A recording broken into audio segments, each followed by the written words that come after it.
कहते हो कि मंदिर से जाते समय नंदी के कानों में, बहुत सुंदर प्रश्न है आपके, बहुत भाव से और आनंद से आपने करा, और जनमानस के कल्याण के प्रश्न है ये, केवल आपके लिए नहीं है, ये सबके लिए इतने जोरदार प्रश्न है। जो गलती भी करते होंगे तो उसको सुधार सकते।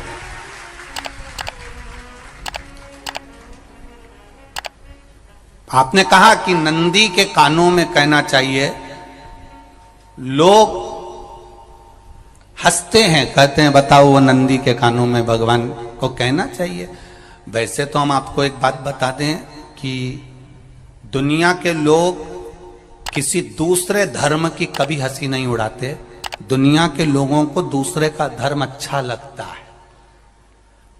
दुनिया के लोग सबसे ज्यादा हंसी उड़ाते हैं तो हमारे सनातन धर्म की ही उड़ाते हैं, और उसे खुद उड़ाते हैं, दूसरा उड़ाने वाला नहीं होता। दूर के ढोल हमें समझ में आते हैं, उसका धर्म हमें समझ में आ गया, उनके क्या है, ऐसा है, आओ कुछ नहीं, उनके धर्म में ऐसा है, कितना आनंद हमें दूसरे के धर्म में लग रहा है, और हमारा सनातन धर्म हमको बुरा लगता है। हमारे सनातन धर्म हमें बुरा लगने लगा। अरे भाई, लोग कहते हैं कि नंदी के कान में कहते हो, ये कोई हमारे पुराणों में या शास्त्रों में लिखा है? भगवती बहन साहू, आपको धन्यवाद देना चाहूंगा और एक बात कहना चाहूंगा, जितनी भी शिव महापुराण के अंतर्गत चाहे उपाय जो बताए जाते हैं कि बेलपत्री ऐसे चढ़ाना, काली मिर्च ऐसे चढ़ाना, चावल ऐसे चढ़ाना, धतूरा का क्या महत्व है, शमी के पत्ते का क्या महत्व है, बेलपत्री के पत्ते का क्या महत्व है, ये जितनी भी बातें बताई जाती हैं ये सब पुराण के अंतर्गत से बताई जाती है। अब दुनिया के लोग इसको चाहे टोटका कह दें, चाहे दुनिया के लोग इसे टोना कह दें, पर पुराण से हटकर कुछ नहीं। और आप लोगों को अगर बोला है कि नंदी के कान में कहकर भगवान शंकर के मन में बात पहुंचे, तो ये क्यों कहा, तो ये भी हमारी शिव महापुराण में लिखा है, जलंधर के चरित्र में। कोई आपसे कहे कि नंदी के कान में बोलने से क्या होता है, ये जलंधर का चरित्र कह रहा है। मां पार्वती जी का हस्त कमल पकड़कर जलंधर लेकर जाने लगा।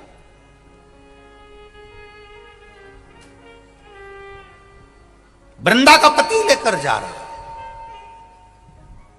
वृंदा तो भगवान की भक्ति में लीन रहती थी, उसको तो जलंधर को सबसे ज्यादा तकलीफ थी नारायण से, पर शिव के पास आ गया, क्योंकि ईर्षा प्रवृत्ति, अभी कथा में कहा, कोई कोई ऐसा होता है जिसको तुमसे बेर नहीं होता तो भी अंदर से ईर्षा जाग जाती है, कोई कोई ऐसा होगा जिसको अंदर से ईर्षा जागती है, अपने आप अंदर से ईर्षा जागती है, उसका कोई बेर नहीं, और ईर्षा जाग रही, भीतर से ईर्षा जाग। ना आप उससे मिले हो, ना कभी वो आप उसके सामने बैठे हो।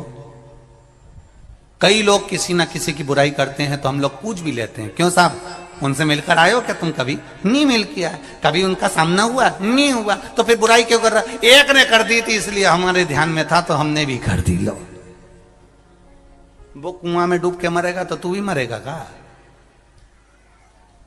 नहीं। नंदी सामने बैठा है, गणेश जी को मालूम पड़ गया, कार्तिकेय को मालूम पड़ गया, मां पार्वती जी का हस्त कमल जलंधर ने पकड़ लिया और लेकर चला। मालूम पड़ गया,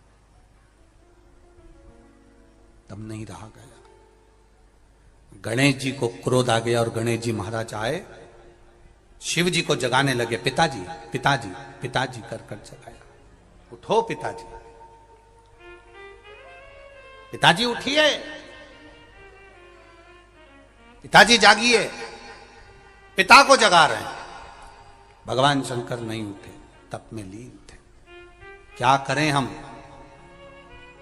जलंधर के पास में इतना बल है, इतना बल है, और पिता की आज्ञा नहीं होगी तो हम कैसे मार देंगे इसको?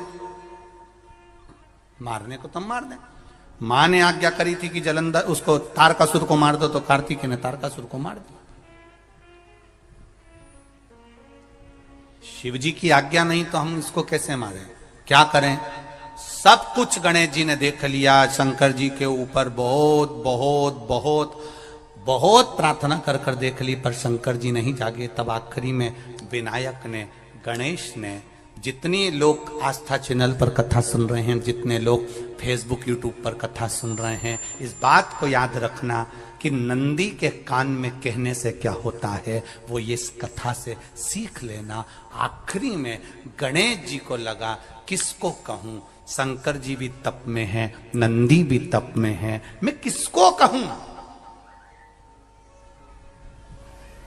शिव जी को कह के कर थक गया, पिताजी को बोल बोल कर थक गया, पिताजी जागते नहीं। अब मैं किसको कहूं ये बात, किससे कहूं?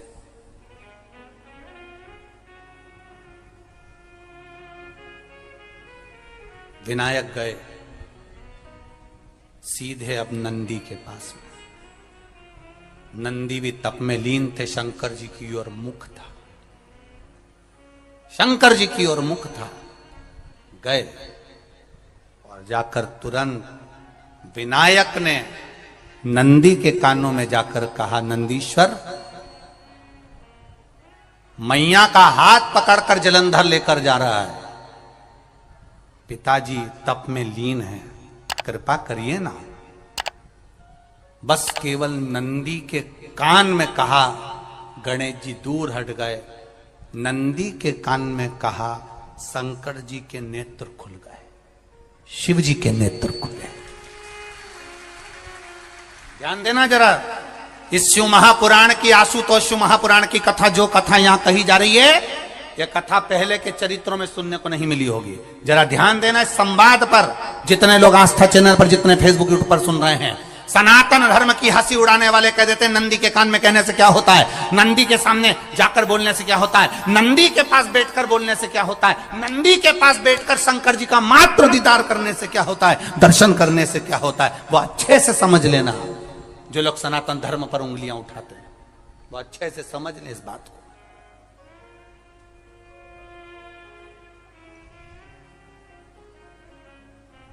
क्या होता है, नंदी तप में लीन, शिवजी तप में लीन, शिव नहीं उठ रहे। विनायक ने नंदी के कानों में जाकर कह दिया, नंदी के कान में जाकर कहा, नंदी के नेत्र नहीं खुले। नेत्र किसके खुले? जम के बोलो, महादेव के खुले, शिव जी के खुले। ये मन का तार। नंदी शंकर की आराधना कर रहे थे, शिव अपनी भक्ति में डूबे थे। यहां कहा, यहां पहुंचा, जो दिल में था उस तक बात पहुंच गई। नंदी के दिल में शिव थे, तुम कहे, नंदी ने शंकर तक बात पहुंचा दी। वो सूत्र जो बंधा था दिल से दिल तक का, वो पहुंच गया। वो सूत्र जो दिल से दिल तक बंधा हुआ था, मन से बंधा हुआ था, खबर वहां तक पहुंच गई, खबर पहुंच गई।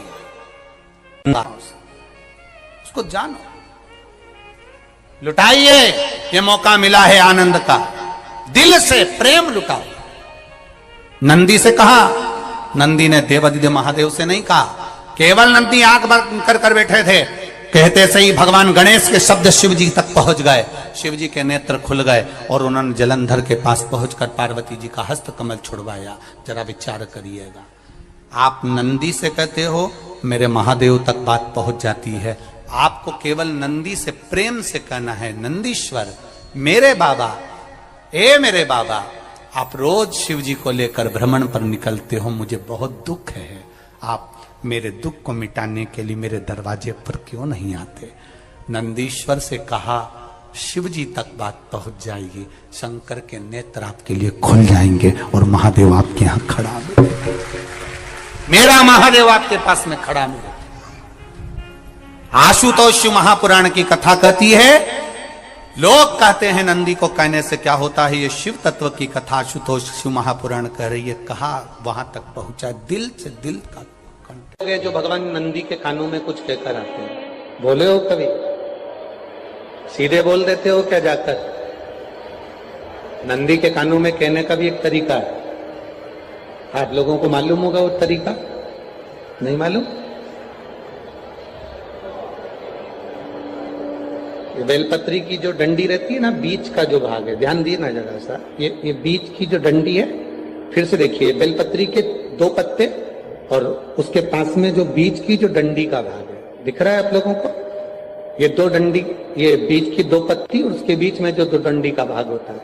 जब हम देवाधिदेव महादेव से कोई बात कहने वाले होते हैं ना कि बाबा बहुत दुखी हूं, बाबा बहुत तकलीफ चल रही है, बाबा मैंने एक कंपटीशन एग्जाम में परीक्षा दी है, बाबा मेरे जीवन में ये तकलीफ हो रही है, बाबा, तब इस बेलपत्री की जो ये डंडी होती है, इस उंगली से, इस अंगुष्ठ से इस डंडी को पकड़ा जाता है और बाबा के कर्ण में कहने से पहले ये हाथ को नंदी के ऊपर रखकर फिर हम बाबा के नंदी के कानों में कहते हैं और चलते समय इस बेलपत्र को अशोक सुंदरी की जगह पर चढ़ाकर वापिस सजाते हैं। देव अधिदेव महादेव को पार्वती की बात मानना ही पड़ती है और वो कहना ही पड़ता है।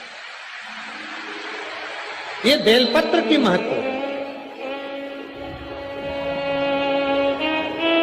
ये जितना फल एक बेलपत्र की पत्ती में, उतना की उतना फल। हम आपसे फिर कहेंगे, कभी मौका मिल जाए जिंदगी में, कभी तुम्हारे जीवन में अगर मौका मिले और कहीं बेलपत्री का वृक्ष मिल जाए जिसकी छांव तुम्हारे ऊपर पड़ रही हो, तुम्हारे ऊपर अगर बेलपत्री की छांव पड़ रही हो, उसके नीचे बैठकर कभी मौका मिले, एक बेलपत्री का पत्ता मात्र रखकर आप शिव जी का नाम लेकर जल भी अगर समर्पित कर रहे हो ना, तो वो 12 ज्योतिर्लिंग को जल चढ़ाने के बराबर फल प्रदान कर। एक बेलपत्री का पत्ता, एक बेलपत्री का वृक्ष, एक बेलपत्री के वृक्ष की छांव हमारे जीवन को कृतार्थ कर देती है, धन्य कर देती है, कृतार्थ।